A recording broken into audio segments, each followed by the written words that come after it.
நம்ம என்ன பார்க்க போகிறோம்னா, இப்போ வந்து நம்ம முருங்கை சூப்பு பார்க்க போகிறோம். இப்போ வந்து முருங்கை இலையும் பூவும் வந்து நம்ம நல்லா கழுவி சுத்தம் பண்ணி இப்போ நம்ம எடுத்து வச்சுருக்கோம் இந்த பாத்திரத்தில். இப்போ அது கூட நம்ம என்னென்ன சேர்க்க போகிறோன்னு பாருங்கள்.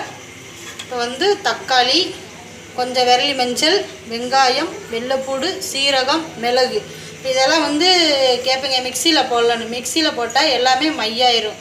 அதனால் நம்ம வந்து இப்போ இந்த சின்ன உரலில் வந்து நம்ம போட்டு இடித்து வச்சு இதை வந்து இது எல்லாத்தையும் இப்போ இது கூட வந்து நம்ம வந்து சேர்க்க போகிறோம். சேர்த்து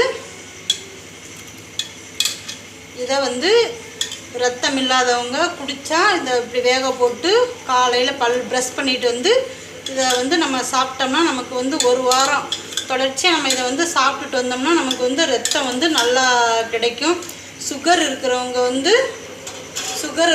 வந்து ப்ரெஸ் பண்ணிவிட்டு இதை வந்து சாப்பிட்டாங்கன்னா நல்லா சுகர் குறையிறதுக்கான வாய்ப்பு ரொம்ப இருக்குது.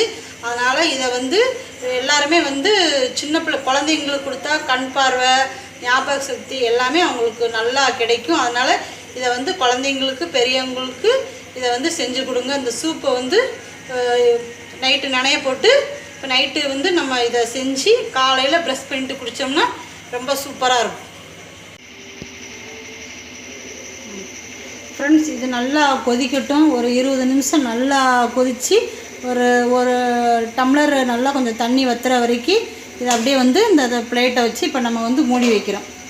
இப்போ இதை மூடி வச்சு ஒரு 20 நிமிஷம் கழித்து ஆஃப் பண்ணிவிட்டு காலையில் ப்ரெஸ் பண்ணிவிட்டு இதை குடித்தோம்னா ரொம்ப ஹெல்த்துக்கு நல்லது. மறக்காமல் எல்லோரும் இதை குடிங்க. ஃப்ரெண்ட்ஸ், நைட்டு நம்ம போட்ட முருங்கை சூப்பு இப்போ வந்து நம்ம டம்ளரில் எடுத்து வச்சுருக்கோம் பாப்பா அவங்களுக்கு கொடுக்குறதுக்கு. இப்போ அவங்க குடிச்சு பார்த்துட்டு இப்போ எப்படி இருக்குன்னு சொல்லுவாங்க. பாருங்கள், முருங்கை சூப்பு எப்படி இருக்குன்னு சொல்லுங்கள்.